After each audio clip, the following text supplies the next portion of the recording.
All right, thank you. Let's give it up for our host, ladies and gentlemen. He's doing a great job. Somebody, anybody, please. You're doing a hell of a job. So I'm married. I'm like every married guy. I have a single friend. I was over at his house watching the NBA Finals last week. And I get up to use the bathroom, and I go in his bathroom, and he's like a typical single guy. I go in, there's drops of piss on the toilet seat. I lift the lid, and it looks like he lives on a diet of Taco Bell only. I use the bathroom, I finish up, flush, I go over to the sink, go to wash my hands. There's a damn short and curly pubic hair on the soap. So I managed to wash my hands anyway around it. I didn't touch the top of the soap. And then when I'm done, I turn around, and there's one towel, and it's hanging right next to the shower, and it's soaking wet, and it's obvious he just used it after he took a shower, so I know he's used it to dry his underarms and his balls and his ass. So I find one little tiny corner, and I dry my hands. I go back out on the way to the couch, I grab a beer, I put it on the coffee table when I sit down, and the guy's like, hey, use a coaster, that's rude. And I'm like, well, all right, it's his house, so I'll let it slide. I waited until he went out and had a cigarette about a half hour later. I jerked off on a picture of his sister and left it there to dry. Explain that to your mom and dad, you fucker. NFL training camp starts next week. We got NCAA football. The Vols will be starting their summer camp soon. Do we have any football fans, ladies and gentlemen? Anybody? Any football fans? No. I'm a Pro fan. I'm an Eagles fan. I'm from Philadelphia. Born and raised, the city of brotherly love. I'm pretty sure they based that on the story of Cain and Abel because there's a lot of fucking murder. But I love that city. That's the town that I grew up in. That's where I lost my virginity. 13 years old.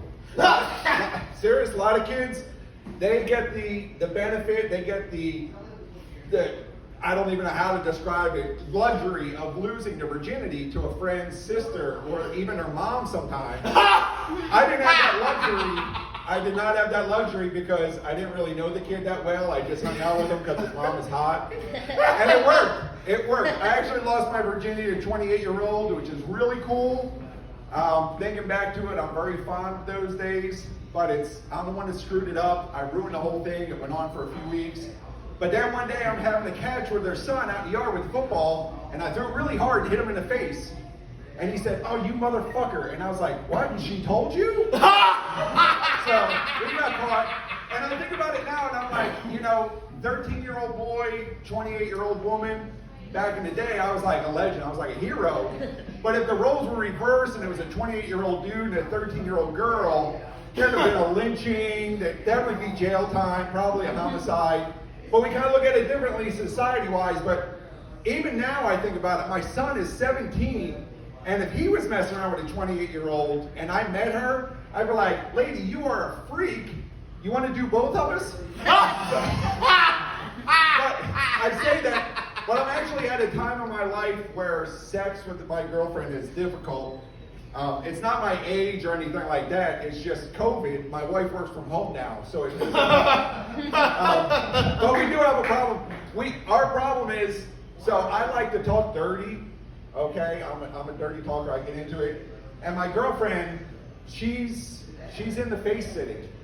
So it always sounds like a kidnap victim shoved in the trunk of a car, which is kind of weird, but I really enjoy it though, depending on how she's facing, because sometimes the view can be really shitty. But hey, back to Philadelphia. I grew up there my whole life, and I love that place. It got so violent, it got so crowded, there were so many people, so many tourists, and the competition to buy meth was just fucking out of control. The prices went through. So I decided to move down here to Tennessee, America's breadbasket of methamphetamines. America's meth basket, if you will.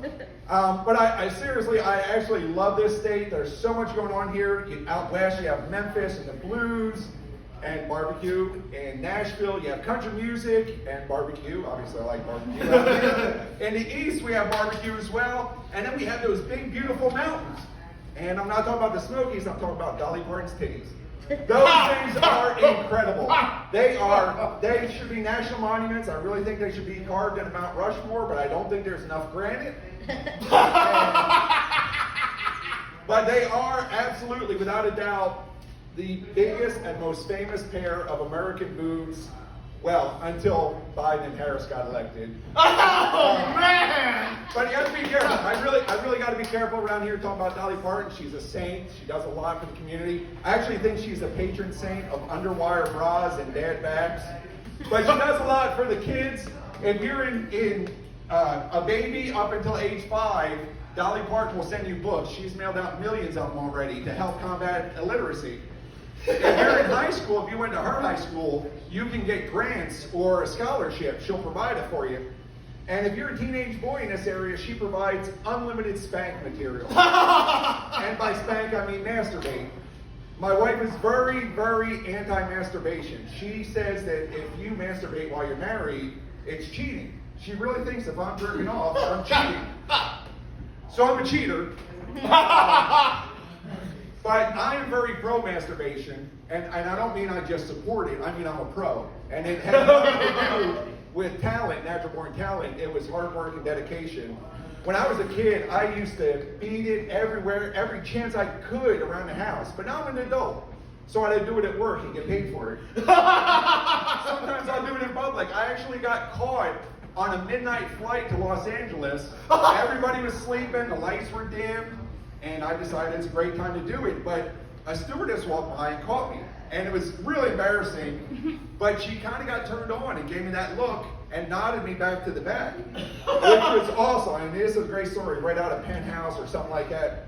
So we went in the back, and I don't want to get into details, but I'm just going to say I was not the only one that caught a red eye that night. Oh, man.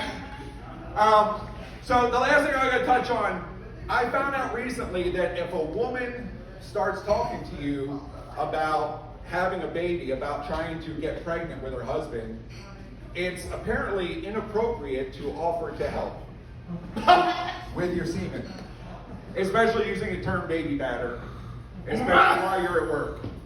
And from what I understand, according to HR, when you use the term straight from the tap, it's especially egregious. So, one last thing. I got home the other day, my wife had been out shopping, and she was wearing a pair of camo spandex, which I thought was really cool.